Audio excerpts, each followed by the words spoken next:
All right. Affiliate marketing intensive Kickstarter module number 5. Okay, so very quick recap as usual on where we are within the WTF system, the framework. Okay, so module number 1, we covered sector and niche selection. So, what is the best sector and niche selection for you to get started as an affiliate in? Then we covered the you, so the external you, how do you position and brand yourself in the marketplace, and also internally, what's the mindset required to run a profitable and highly successful affiliate marketing business.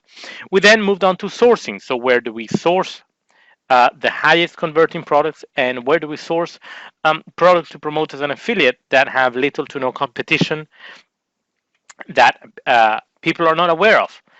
We then covered in the last module technology, and that was very important. It was a very big module, you may remember. And essentially, how do we get technology to work for us so that we can achieve time, location, and financial freedom, and also build those streams of passive income. Today, we're going to be covering engagement. That's the E. Okay, so essentially, how do we develop now that we have the products, now that we have the technology, how do we develop that know, like, and trust factor with our audience, with our email subscribers, so that whenever we recommend a product, they buy it? And then in the last module, in the next module, we're going to be covering the money aspect. Obviously, very important. You are running a business, and therefore, we need to make sure that the business model behind it is solid and makes you money. So this is kind of the human factor. Okay. So what do I mean by this? Well, if you look at the S, right, the first S, which was the sector. Well, that's a kind of a one-off process that you do, and you kind of lock down your niche in your sector. If you then look at the U, that's branding and positioning. It's an ongoing thing, as well as obviously improving and working on your mindset. If we then look at sourcing products, again, it's an ongoing thing that you do. Technology is something that you typically set up once, okay, you master, and then really there isn't much to do, right? There may be a bit of maintenance of the technology here and there, but that's that. Now, engagement, this is really kind of key in the sense that this is what makes the difference between highly successful affiliates and super affiliates and mildly to no successful affiliates. Okay, so what do I mean by this? Well, at the end of the day, no matter how technology is involved, right? We're all humans. We all connect with humans. We respond to the human factor. Okay, and therefore, how you position yourself in the marketplace from a human factor can make a very big difference in your results. Okay, how is it that you feel connected to particular public personalities or stars on TV, whereas you feel a lot less connected to other personalities, right? How is it that maybe you love and adore certain public personalities that you've maybe even never met, right? And how is it that you absolutely hate the guts out of other people whom you also have never met, right? Well, it's all about the human factor. And also, here's another key thing, which is, the marketplace has changed a lot in the last few years, and I've hinted at this in the last modules as well, for different reasons, though. The marketplace has changed a lot. What do I mean by this? Well, maybe 10 or even 5 years ago, okay, there was this guru thing, right, whereby the expert, the guru online was this like quasi perfect, great looking, very smart, hyper successful, uh, guru. He was like the role model that people aspire to be. Okay, and he seemed to have no flaws. He seemed to be Superman. He seemed to be always happy, always smiling, perfect smile. Always successful. Like everything was kind of perfect for him or her, right? And people tended to be attracted to that. Now, um, now things have changed, right? If you look at someone, if you were to see someone like that, I would guess that most people would kind of think and see that person as being unreachable, as well as unrelatable, right? It's like, oh well, he or she's, you know, he's too smart, or he's got the lucky genes, or he's too perfect. I'd never be able to achieve that. Okay, well, that again may have worked years ago, but nowadays the marketplace has changed, and nowadays it's much more about relating to people and showing, your strengths as well as your weaknesses, so that people want to relate to people on a human level, as opposed to having this perfect model back in the days. Okay, so essentially, it's kind of uh, being a guru without being a guru. Okay, what do I mean by that? Well, I mean, being a guru in a sense that obviously you need to have skills and experience, and value to add to the marketplace, right? And so that, even if you're selling other people's products, right, you will have a following, and they need to look up to you, right, because you can help them in some way. Okay, so in that respect, you are going to have a certain position in the marketplace. On the other hand, though, it's all about being reachable and approachable, right? Because people may want to contact you, uh, just because they want to ask you questions. They have, clarifications. They want to buy from you, right? They want to get to know you on a personal level, right? Hey, how's it going? What are you doing today? Hey, whatever family holiday. What are you doing? What are you not doing? Yeah, it's like things like that, right? And people who want to contact you and meet you, right? They are the best kind of subscribers that you will ever have. Okay, now obviously, as your business and your list and your audience grows, right, there may be an overload problem, right, which is, if you have, and you can quickly get to that level, tens if not hundreds of thousands of subscribers, right, then obviously, if everyone wants to speak to you, that's not going to be possible, right? You're going to be very quickly overloaded. So then it kind of, goes back to, how can you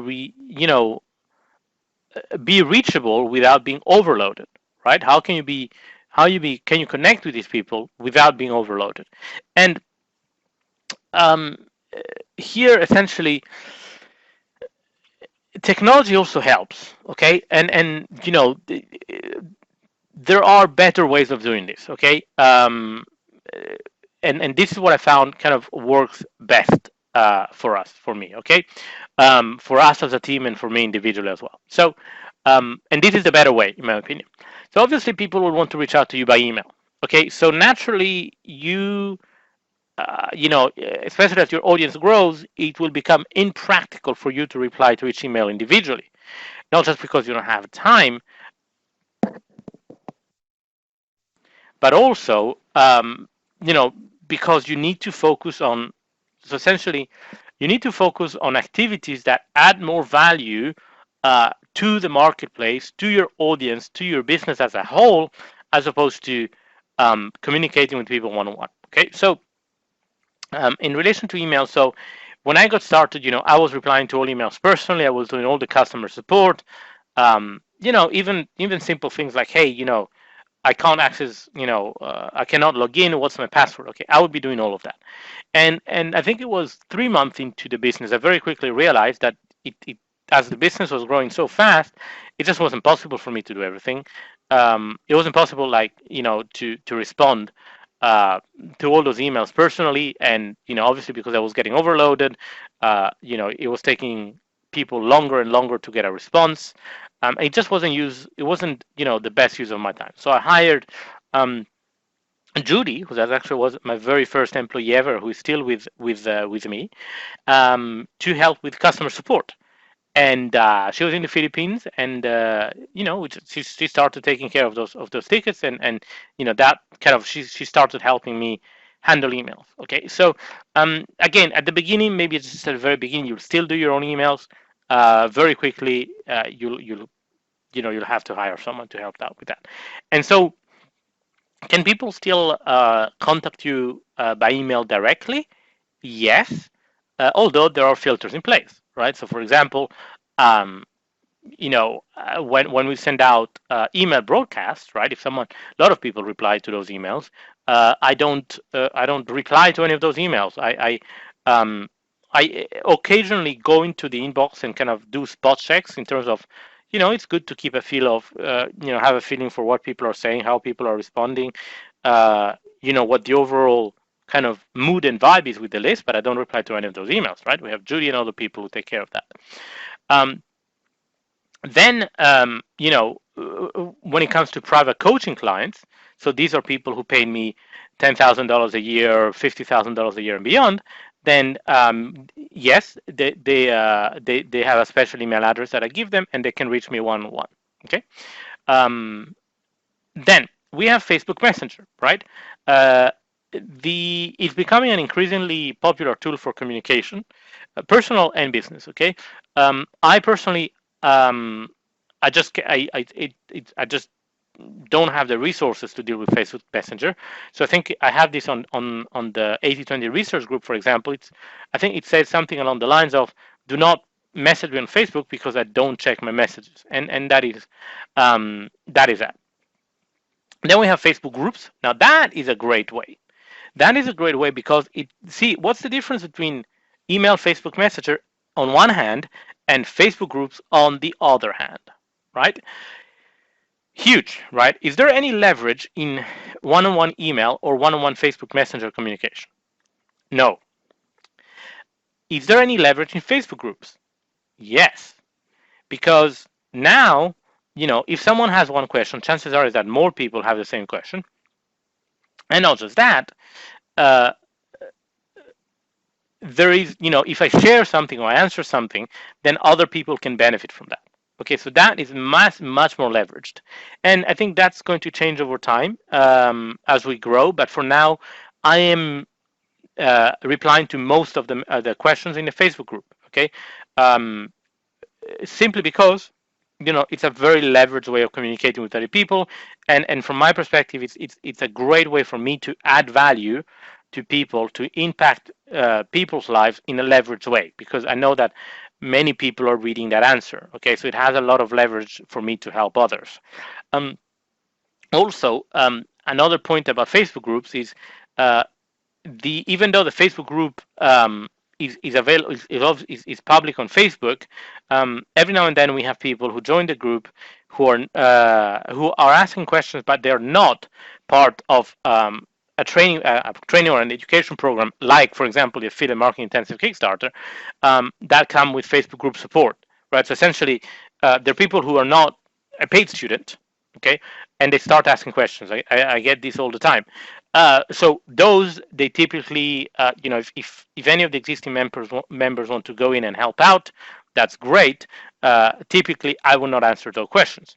Okay, simply because I prioritize students like you who have invested in the program, and I know that obviously if you invest in a program, you're a lot more serious about taking action and getting this to take off for you than someone who hasn't invested anything. Okay, and as a side note, the reason for why I have some of the industry's most expensive programs, not so much the Quantum Results Accelerator, which is $10,000 a month, but more the Quantum Results Mastermind, which is $50,000 a year, right? One of the reasons I have those programs is that I know that anyone who comes in through any of those programs is essentially, the more someone pays, the more likely they are to be successful. Not necessarily because they're smarter, but simply because they're more committed. Okay, and like the success rate uh, on the Quantum Results Mastermind, okay, is close to 100%. Yeah, I know it sounds unbelievable, but it's almost 100%. Okay, why? Because those who take that type of investment, they go and they make it work. They start generating that consistent monthly income. Okay, whether it's a few $1,000s, whether it's multiple 5 figures a month, they are extremely committed. Okay. On the other hand, someone who's buying a book for $4.95, they're a lot less committed, right? So the success rate is very different. And obviously, last but not least, because the more you invest in yourself and in the program, the more we as a company, as a team, and I can help you, become successful. All right, then we have live chat. Very important. Okay, obviously I don't do the live chat. But that's, for example, the person who does your customer support can also do the live chat.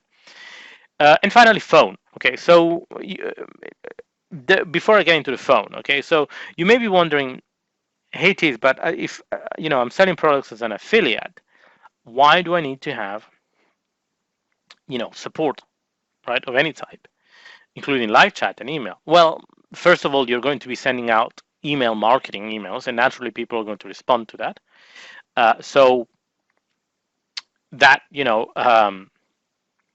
need to have some type of support there. And also remember, even though you're selling other people's products, people trust you and your recommendations, so they will want to reach out to you. And for live chat, well, this is kind of a bit, it's a bit different, right? Because you may have a blog, okay, on which you want to have live chat. But obviously, if you are driving straight the traffic to other people's pages and websites, then you may not need to have live chat. If you do have live chat, will it increase conversions? Yes. Will it increase, your trust factor and your engagement with your list? Yes. Um, and also, the same person who does your email support, right, can do live chat. Okay. Now, you may be wondering, hey, okay, do I need to have someone there live 24/7? Once your business reaches a certain scale, then yes, but initially you can just have live chat widgets on your website that just show that when you're online, when you're offline, and if you're offline, they just send you an email. Okay. I think there's a couple of I think talked TAWK.to, so talk to TAWK.to. I think they even offer a free widget. Okay. And then last but not least, phone. Okay. Now this is often overlooked. uh, some people, and again, depends on the industry, but still want to know that know that there is a phone number they can call, even if they may never call that number. They still want to know that there is a phone number out there that they can call. Okay, again, this really depends how active your website and your blog is. Okay, if it's just a landing page where they're gonna opt in and download a free report, then you may not need a phone. Okay, if on the other hand it's something like a more active blog that gets more traffic, then yeah, right, you may need to have a phone number. How do you get a phone number? Does it need to be your personal cell phone or mobile phone? No. uh, Even just Skype, with Skype you can just buy a phone number for like a few dollars a month, and then it will forward all the calls to either your cell phone, your mobile, or whichever other number you want, and they also allow you to have voicemail. Okay. That being said, um, a couple of other things that we need to cover in terms of being available to your customers and being there to helping them. So to help them, sorry, without you yourself becoming overwhelmed, right, and getting phone calls all hours of the day. A few other kind of points to consider here is obviously for email. You can use automation in email as well in responding to emails, in the sense that you have this thing called canned responses. So what do I mean by that? What do I mean by that? Sorry, is so there is software out there that allows you to uh, manage support requests that come in through email and otherwise. Okay, so essentially, you have a special email address, and every time that you tell people, look, guys, uh, if you want to contact me, this is the email address. Okay, and so every time that they send an email address to that, sorry, every time that they send an email to that email address, then it goes into this support system. Okay, and typically that the way it works, and I'm sure you've seen this before, as soon as someone sends an email into that support desk, the system automatically fires back another email, say, hey, thanks for writing in, we got your message number XYZ123, we'll get back to you shortly, or something like that, or within 4 hours, 10 hours, 24 hours, whatever, right? um, and so that's that. So at least they have confirmation that that the email that they sent out reached. The second thing is something called canned responses, which is what you will find is that 80% of all support queries will be the same. Okay, they're all asking the same questions. Okay, so then you can have canned responses. So, like the name suggests, right? Templated responses that you can just click and it will automatically respond to that email with that response. So that's another great way of using automation. Another thing before we move on to messenger bots is how soon or how quickly should you reply to an email, to a support email. And again, this depends on the industry and a bunch of other factors. This, back in the days, a response within 2 or 3 days was broadly acceptable. Now, in the last few years, with the internet having not just the internet, but it's the pace of things happening online having become a lot faster. The pace of things happening online having become a lot faster. Um, you know, again, depends on the niche and depends on the country, but in most cases, a response within 2 to 3 days is too long. Now, um, here's an important thing. Okay, it depends, right? For example, you may have, someone may write in about something, and the issue needs a few days to be investigated. So that's an exception, okay? Because naturally it needs a few days to investigate it. So in which case, obviously, you would respond quickly to the customer and say, "Hey, we've got your email. We need 2 to 3 days. We need however long, even to investigate. We'll get back to you as soon as we have a result." However, that's going to be the exception. The majority of the times, it's going to be very quick things that don't need investigation. So how quickly should you respond? I think within a day is good.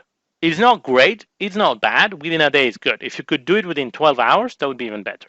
But I think as you're getting started, aim to respond, realistically speaking, or have someone respond to all support tickets within a day, Monday to Friday, or Sunday to Thursday, depending on what your working week is, right? Um, Within a day is good. And remember, if you can, and if you're going to use a support desk system, have that email that's automatically sent to someone confirming that that email has been received. There is a tool, there's a support desk system that we used, and I think we still use, that is actually that's free. Like they have a free plan that works very well, and it's freshdesk.com.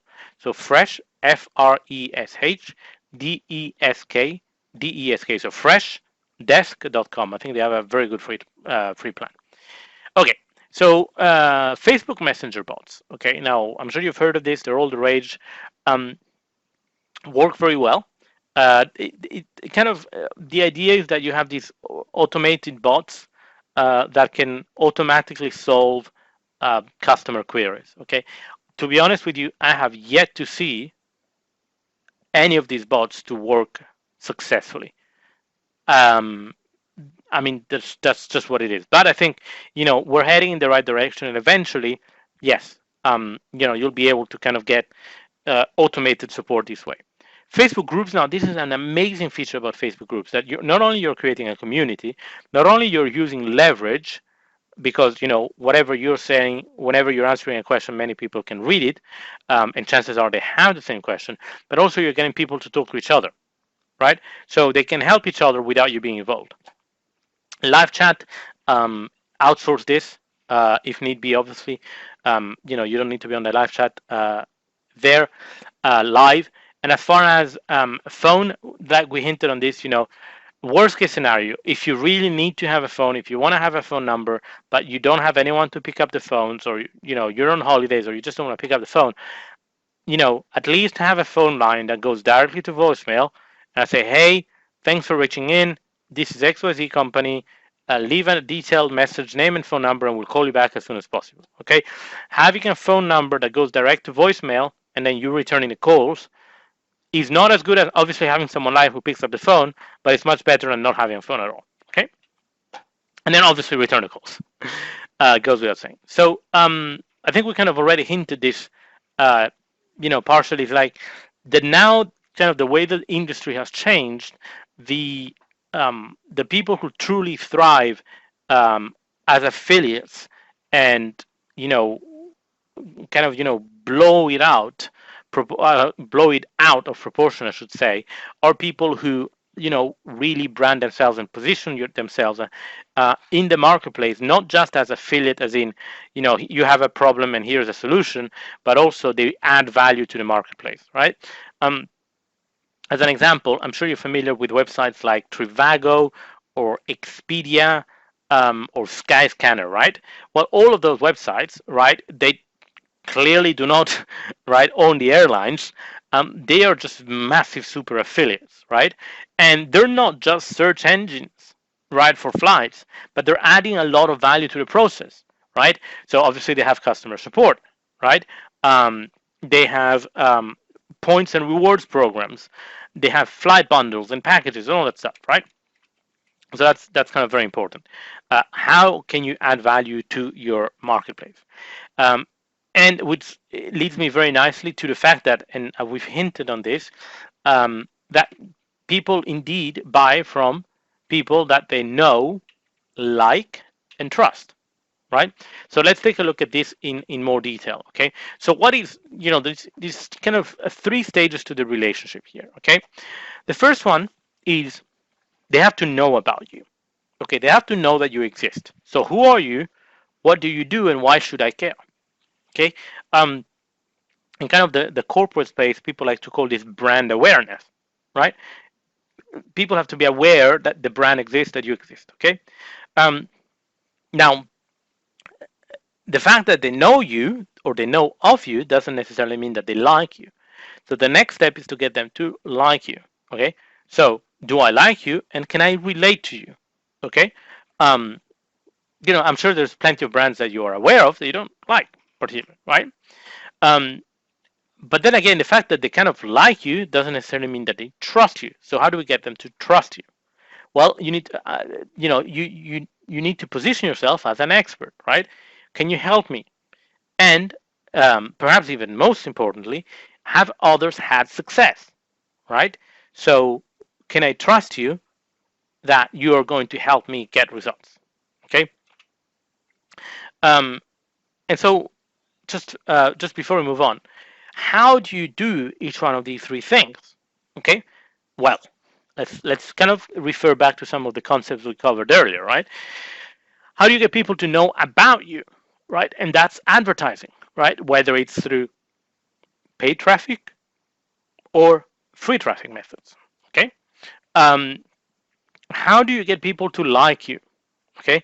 Well, that's your branding and your positioning in the marketplace, right? Are you someone who likes to have fun? Are you someone who, um, looks like, someone they could go out for a coffee for, right? And then trust, right? How do you get people to trust you? Well, by providing value, right? By showing them, by sharing articles with them or videos or case studies that show that you know what you're talking about, right? Or that the products that you're promoting, that are good. So it could be a video of you reviewing the product, right? So that builds product in the that builds, let's say you do a video reviewing the product. So that builds trust in the product, because you're reviewing the product. You're showing, for example, what the product looks like in the members area, or or you're doing an unboxing video of the product. And then also, it builds trust in you because it shows that you know what you're talking about. Okay. Another way of building trust is, like we mentioned this earlier, right? Things like responding to emails, like a phone number, like live chat, etc., etc., right?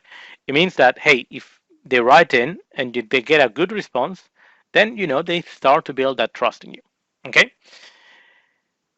Now here's the thing. Here's the thing, right? You may have, I'm sure you've all seen all those pictures like, oh, how to make money with social media. Social media is the hottest thing in town. Instagram, Snapchat, marketing, whatever the hot thing of the moment is. Okay. Now all those channels work. However, this is something that has many things have changed online, but this is something that has not changed. It hasn't changed for like the last 10, 15 years. Okay. And that nothing is more effective. as an online communication channel than email. Full stop. I'll repeat that because it's important. Nothing is more effective as a communication channel than email. Period. Why? Because email is the only tool that, one, allows you to reach many people quickly. Okay? How many people can you reach out in an email? As many as you want. You can email your whole database at a single click. Also, it's affordable, right? You may have heard about, social media marketing, left, right, and center, but all those kind of, especially now, all those social media page generation, especially now, all those social media marketing strategies, they are becoming more and more expensive. Okay, so email, how much does it cost you to send you an email? Nothing. Okay, you can track opens and clicks, right? So you know exactly how well people are engaging with your message. Um, an immediate response is not required if people ask questions. Okay, um, a response is required. It doesn't have to be immediate. And of course, you can think about it and plan it and structure an email carefully before sending it out, right? As opposed to, for example, doing a Facebook Live, where obviously you kind of you are live and you just have you're on the cuff. You're speaking off the cuff most times. So we've covered these principles already, so I'll be quick. How do you capture, how do you build an email list? Well, you capture people's email addresses by offering something for free. Now, um, uh, this may be already familiar to you, but I'd rather be safe than sorry. Okay, and you still see this nowadays, which is incredible. You still see this nowadays on some sites, where like it goes like, oh, enter your email to join my newsletter. Okay, bullshit, right? Like no one wants to join the newsletter just for the sake of it. Okay, maybe 20 years ago when emails was just getting started, maybe. Now, if you want to build your email list, you have to offer something for free. Now that's a great thing because that's an extra opportunity for you to build that know, like, and trust factor with your prospect. Then, of course, you're going to create a list of email contacts, um, and uh, over time, you will email those contacts over and over with affiliate products and services that are related to the free offer they signed up for. Now, here's a crucial thing, okay? If they signed up, sorry, um, the thing that you're emailing them about needs to be related to what they signed up for. Super, super important, okay? Um, now, a couple of important, one important distinction and one secret here, so to speak. So, number one is the fact that you email them over and over with affiliate products. It doesn't mean that we're going to bombard them with promotion after promotion after promotion. That is going to burn out the list very fast. Okay, we are going to email those contacts over and over with affiliate promotions, true, but also with valuable content in those emails so that they feel that they're getting value from this and that the natural next step is going to buy the affiliate product being promoted. Here's the secret, okay? Um, Sometimes, and we've done this very successfully, is think about the kind of the subscriber more than the product. So here's kind of an example of the cuff. Let's say that someone joins a newsletter about trading forex, so trading currencies. Okay, and so obviously we're going to email him with valuable content and offers around forex. Now think about the subscriber, not just what they opted in for. Do we think, or do you think that that person, if he's interested in trading currencies, chances are is that he's going to be interested in trading shares as well? Well, we don't know for sure, but chances are is that if someone is interested in trading forex, then they may also be interested in trading shares. So it may make sense. It may or may not work, right? But it may make sense to offer a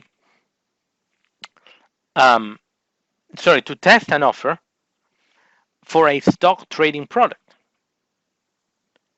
Okay, technically he signed up for a forex lead magnet, but because of what we just said, it may make sense to test it and see how they respond. Now, I can give you the answer to this. We've tested this extensively. Yes, there's, generally speaking, it tends to work very well because someone who's interested in trading forex, chances are a lot of them are interested in trading shares and vice versa, stocks and shares, right? So that's that.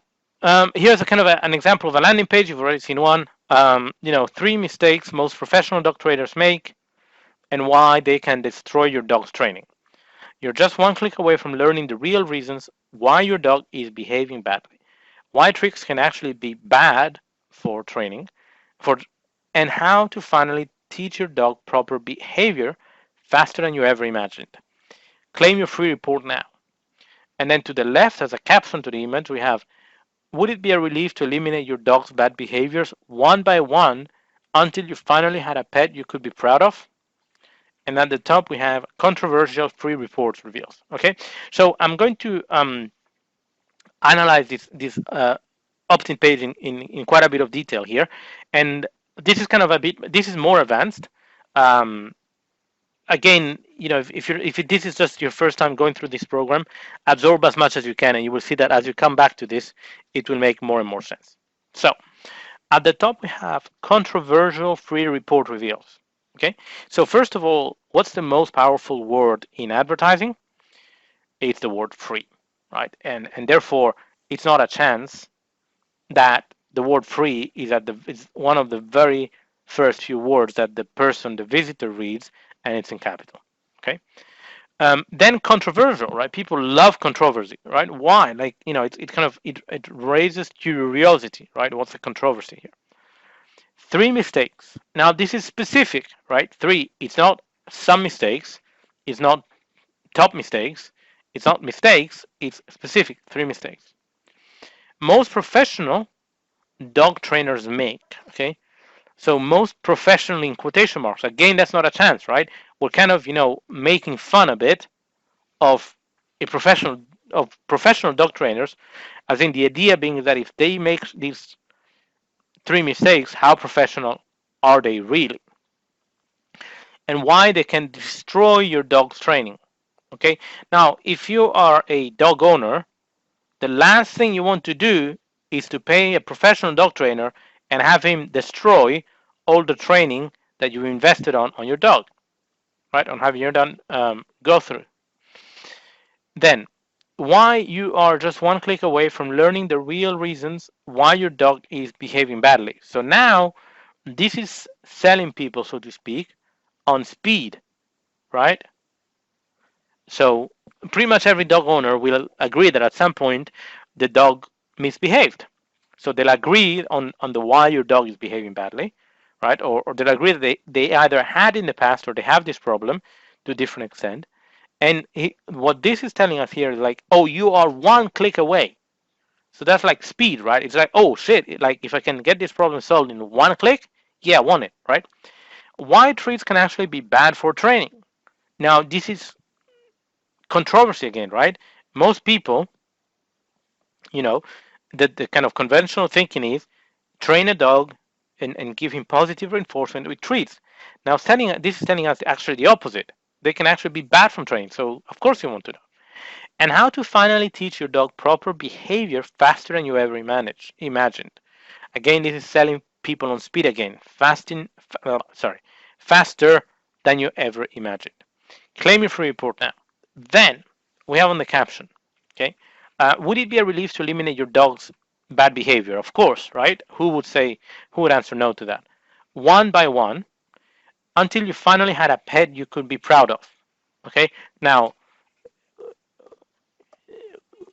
every dog or pet owner would like to be proud of their pet, right? So of course that's going to resonate with the audience. And last but not least, we have the picture.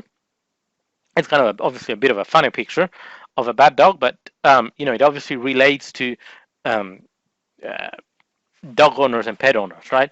And also, there's a lot of research that has been shown how just pets, they just endear people, they grab people's attention.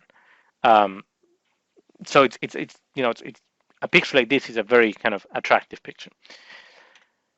Um, okay, so now let's kind of take a look at an example email that people can use, okay, to promote in this case, a dog-related offer. Okay, now of course, you're going to be making most of your affiliate sales through email marketing, so it's important that you master, right, how to write these emails. So we start here. Hi, dog lover. Okay, so now we're identifying the audience, right? This email is not being sent to anyone. It's being sent to dog lovers, and of course, chances are, well, for sure, if you've subscribed to the newsletter with the landing page we saw before, obviously you love dogs. No matter what your dog's problem behavior is, be it jumping, peeing inappropriately, aggression, pulling on the leash, or whatever. Okay, so now we're calling out the problems, right? And chances are that if you have a dog, then you may have experienced one or more of these problems in the past, right? Uh, so people are thinking, okay, yeah, this is me, right? There is one solution that can help stop this problem now. The sad fact is, okay, so just one thing before we move on. Stop this problem now, okay? So we're telling them, hey, there is a solution, and we're hyperlinking that, right? You can see that is in red. So essentially, those who want to jump and get the solution right away without having to read the rest of the email, they can just go there and click. Sorry. Some other people would rather read the whole email. And he continues. The sad fact is most dog trainers miss this solution entirely. Okay, so now this is raising curiosity. They give you cookie cutting training programs. They use outdated and mean dominance techniques. Um, and of course, no one wants a dog trainer to be mean to their pet. Or worse yet, they have no qualifications and are complete phonies. So what's the answer to stopping your dog's behavior problems? In 4 simple words, discovering your dog's hidden intelligence. Again, so we're kind of hinting at the solution but not giving the solution, right? Let me explain. In my 10 years as a certified trainer, there's one big lesson that I've ever learned. And then the email continues. So you can see how kind of this email is really selling the click, right? Is outlining the problem, calling people out, hinting at the solution, but not giving the solution. And as you continue through the email, you would see that essentially if someone really wants to find out the solution, they have to eventually click on the link and find out, which is what obviously the email wants to do, right? It wants to get people to click and go to the affiliate page, to the affiliate offer. And then once they click, obviously they go and they're sent to a sales page, right? Develop your dog's hidden intelligence to eliminate bad behavior and create the obedient, well-behaved pet of your dreams. Again, a picture of a puppy.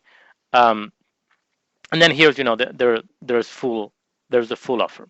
Okay, so this is what it looks like, right? People opt in. Okay, enter their name and email, or just their email, either immediately or um, after a number of days. They'll receive an email that drives them now to the paid offer. Okay, so what they opted in is related to the offer, obviously, and also something important to note here is that we are not driving people to this offer right after they opted in on the thank you page. If you remember what we covered in the previous module, you would, we would sometimes, for example, like we do in the Ultimate Affiliate Funnel, drive people after they opted in into an offer, right? Those needs to be free trial offers. No, they don't need to be, but that's what tends to work the best. So because this is not a free trial offer, this is a pay upfront offer, a normal offer. Typically, this we would drive to this type of offer from an email, either on the same day or on the following days, but not from within the opt-in flow. Okay, kind of this is again a bit of a more advanced distinction, but it's an important one. So I kind of hope it makes sense. So what are the key elements we need to have inside an email? Well, obviously we need to have a subject line. Now, what is the purpose of the subject line? Is one thing and one thing only, which is get people to open the email. End of story. We need to have an introduction. So, hey, dog lover, if your pet has ever misbehaved, that's kind of the introduction. A big promise, right? Slash desired result, right? So in our case, it was like how to stop your dog from misbehaving. Call to action, okay, that's typically where we tell them, click here to go find a solution.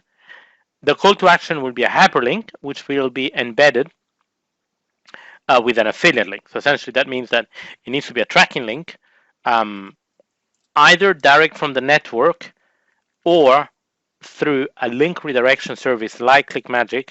And this is something that we've covered in the previous module on technology. So if this doesn't make sense, maybe go back and check out that module, okay? So essentially, by having an affiliate link, we make sure that every time that someone clicks and buys, you get paid that commission. And then obviously we need to have a PostScript PS, which is a postscriptum, sorry. And essentially that helps us just kind of add an extra conversion point to the email, okay? I'm kind of being purposely a bit quick on this because again, there's a lot to cover, and the purpose of this module is kind of to give you a high level overview of how this all works, okay? So email relationship building. Now, perhaps the most important rule here when it comes to writing emails, writing email copy, email promotions, building a relationship with people through email is write emails like you're speaking to one person. Okay, write emails as if you were speaking to one person. So imagine that you're kind of, you're writing an email to a friend. Exactly that, right? The mistake that a lot of people make, including a lot of newbie and experienced copywriters, is that they write in a way that they will never write to a friend. And it sounds very hypey, very pompous, lots of fancy words.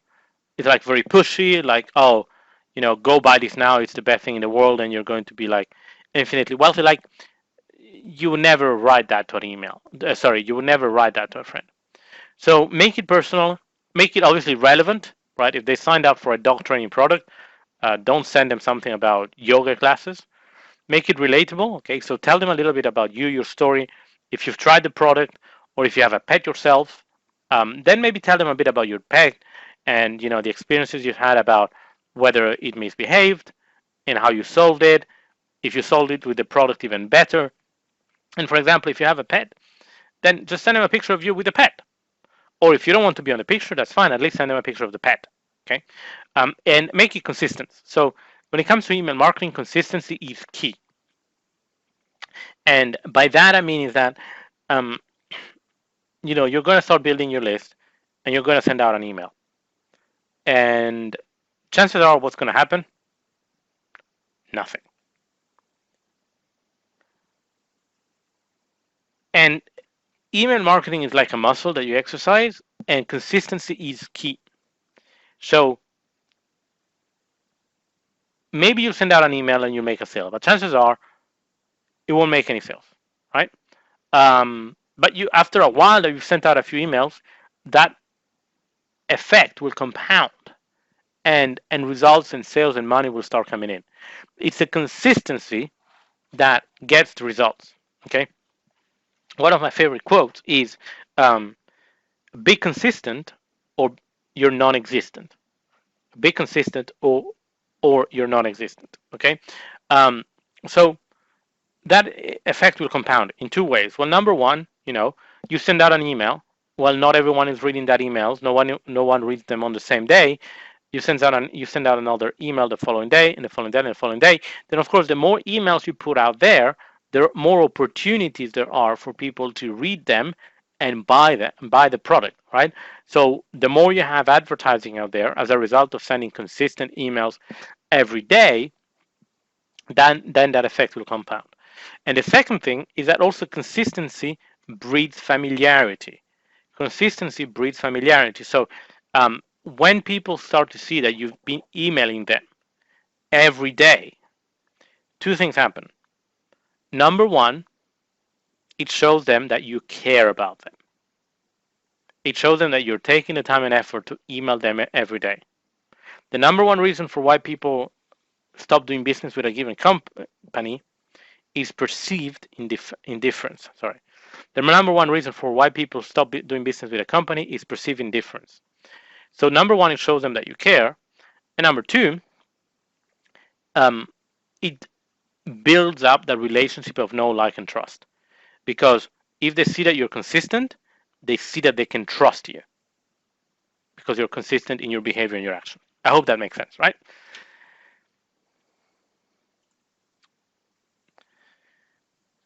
Now, here's the thing. Okay, a lot of people ask me all the time, hey, Tiz, should I automate all of my emails like I showed you in Aweber, for example, in the last module, or should I also do one-off broadcasts? Okay, so what's the difference between these two? So a broadcast is an email that you send and it goes out to all of your database at the same time, and that's that. So there's no automation in that respect, right? It's like one massive blast to everyone. Whereas autoresponders or follow-up campaigns are a sequence of emails that are sent automatically depending when they joined your email list, right? In the previous module, we covered autoresponders. Now, which one is best? Well, you want to have both. They're kind of useful for different purposes. Okay, so when should you use each one of them? Well, broadcast emails, which are the one-off announcements, are most useful when you're making an announcement that is time sensitive. For example, you're launching a new product, or you're taking a product off the market, or you're doing a New Year's promotion, whatever, right? It's a timely announcement, and everyone in the database, right, needs to see that announcement at the same time. Similar thing is you're updating your subscribers, right? I don't know. Let's say you're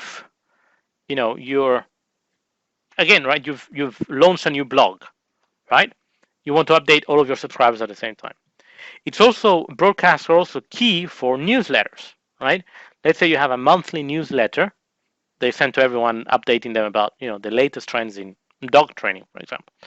Well, clearly you need to send the December newsletter to everyone in December. And we already covered this, flash sales or promotions. Okay. So overall, you want to use broadcast emails, so one-off emails, to inform, nurture, and retain relationships. When do you use autoresponder emails? Okay, so these are the automated follow-up campaign emails. Okay. They're most useful when you want to automatically send emails to a specific group of people on your email list, right? For example, someone who's just joined your email list, you may want to put them through a 7 or a 14-day automated nurturing campaign. So in that respect, those emails are going to be sent based on a trigger or an action made by a specific contact, right? So the trigger or the action could be that they join your newsletter in the first place, or it could be all sorts of more advanced triggers that we're not going to cover here within this program. So in that respect, the autoresponder emails or the automated campaigns are evergreen campaigns, right? They're not time sensitive.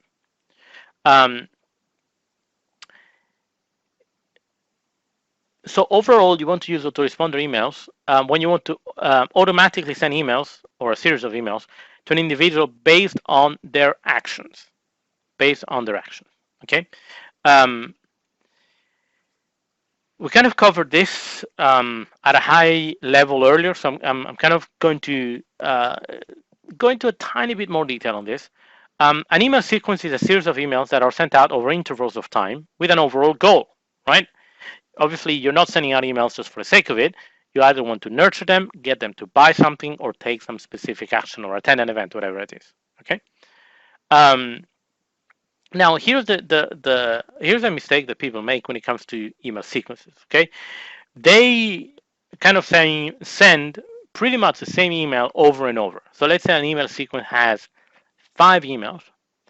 They will send out pretty much that same email with slight rewording 5 different times. Okay, so essentially we're bar the rewording, the core message of the email is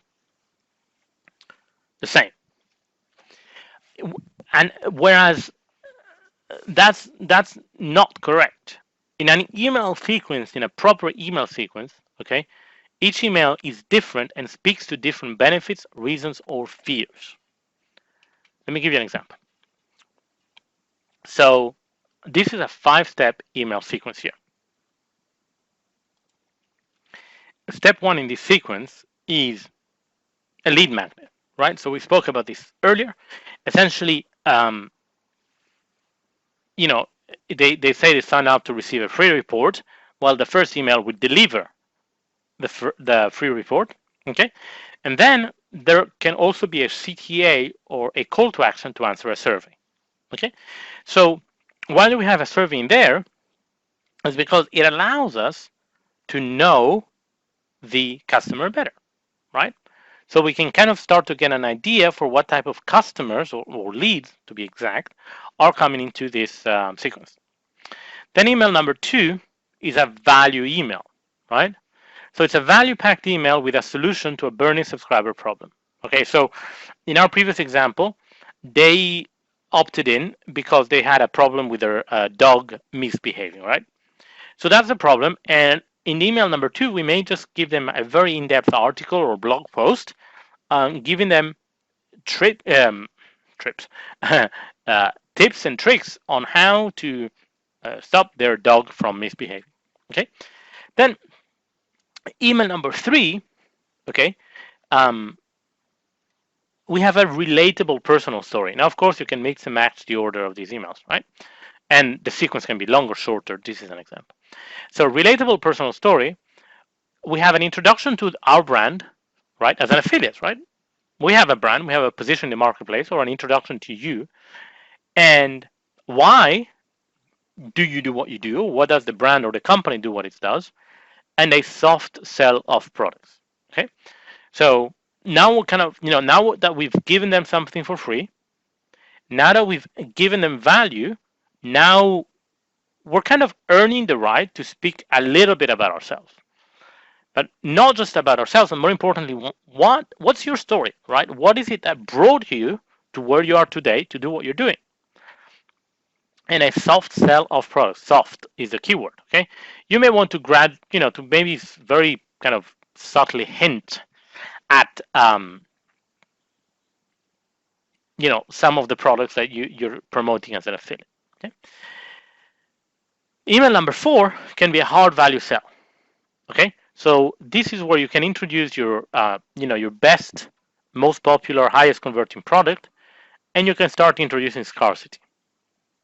Okay, and in email number 5, we have a reminder to purchase. Okay, this is a last chance to take care of a limited time offer from the welcome sequence, right? So this is where we say, hey, if you buy this product, there's this bunch of bonuses, but they will only be available up until this date. Now, what happens if you're promoting an affiliate product that has bonuses but has no scarcity? As it, to be exact, has no time scarcity, right? So you don't want to lie. You don't want to say that this product is only available until whatever date, and then if someone goes on the site the following day, they can still buy the whole package as is. Okay. So what if you're promoting a product as an affiliate and you don't have uh, a hard deadline or hard scarcity? Well, you can use kind of soft languaging without lying. You could say, look, you know, this product, you could say something, for example, along the lines of, look, this product with these bonuses will not be available for a long time. You're not saying when it will be taken off, right? Or you could say, there's a limited quantity of XYZ widget, if it is a physical widget, Or you could also say, well, hey, you look, this product may be taken offline anytime. Absolutely true, right? The vendor, as unfortunately, happens in some cases, may decide to take the product offline for whatever reason. Okay, so you can see here how in this 5 email sequence, right, each email will go and kind of tackle the use a different angle, a different kind of angle of attack. Okay, and also in this respect, here's a question people ask me all the time, which is, hey, Tiz, how long should an email sequence be?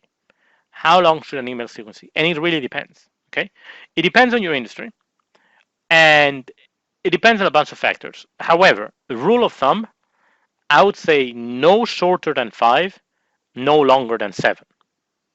No shorter than 5, no longer than 7. Now, you may be wondering, okay, so what happens after they've received all those 5 or 7 emails or whatever, right? Can we not have a longer sequence? Well, you move them into a different sequence that has a different purpose. So, for example, this sequence here has a purpose of selling a specific product. The following sequence, you would put them on, again, 5 to 7 emails, could sell a different product, or it could sell a live event, or it could sell a book, or it could sell a webinar, etc. Right? So they're kind of jumping from one sequence to the other, if you see what I mean. Also, a question that people ask me very often is, how often should I email? We've hinted on this before. Um, depends on the industry. Okay, if you're in a B2B space, typically you would email a lot less than in a B2C. B2B means business to business. You're selling to businesses. B2C means business to consumer. You're obviously selling to retail consumers. So in a B2C space, once a day, in most cases, that's my rule of thumb. In a B2C, you may want to email less often. Although again, this is to be tested, but I would say less often. Okay, so that means that essentially for this sequence, you would have, if say that this is a B2C sequence, these emails would be like a day apart. Okay. Also, a question that people ask me uh, all the time is like, what is the best time of the day to email? And in that respect, uh, so it really depends, obviously, where your market is based, right? Most people who enroll in this program, I assume will either be, you're either based in North America, in Europe, or in Australia, New Zealand, or Singapore. Rule of thumb, what I have, it's a very, very rough rule of thumb, is afternoon Eastern Standard Time. If you have an international audience, for example, in at 80/20 Research, we have a very international audience, right? UK, US, North America, parts of Asia, parts of Australia, right? So what I have found throughout the years is that typically anything between 1 p.m. US Eastern Standard Time and 5 p.m. Eastern Standard Time tends to be the best time to email. Okay. What is the best day of the week to email? It really depends what you're selling. I mean, my approach is we email every day, so it doesn't really matter. And now one last point is like with technology being more and more powerful, now a lot of the email autoresponders, they have this tool where essentially they will automatically send the email on your behalf at the best time. They will automatically send the email on your behalf at the best time. So essentially, you tell them, okay, I want this email to go out, and they will work out for each individual subscriber, which is really, really cool and so powerful. Okay, they're going to work out for each individual subscriber uh, based on his previous history of opening emails. What is the best time to send him that email? What is the best time that he's most likely to open that email? Okay, which is really, really cool. Okay, so that being said, um, okay, we've covered this. So how can you operate in a one-to-many environment? You want to keep the relationship personal and make it feel personally, okay? And it's super important that you kind of make the individual feel connected in a crowded audience, okay? Um, so obviously, as your business grows, your audience is going to get bigger and bigger and more crowded. But it's absolutely crucial that the individual feels connected. Individual feels connected. Again, the beauty about technology is that it allows us to communicate with a lot of people at the same time on an individual basis. Now, when you get that feedback, so that those responses and that interaction back, clearly it very quickly will become impossible uh, for you to respond to all those interactions individually. However, each one of those people may be a customer of yours or a future customers of yours who will be buying one of the products that you recommend. So have systems in places, and we've covered them in great detail in this module, on that have systems and technology in place so that they get a response, and they get a response that makes them feel connected with you as a company, as a brand, right? Um, if they get a good response, it doesn't matter whether you, as the main person, as the business owner, responds individually or not. What matters is that they get a good response, right? Um, I mean, as a silly example, right?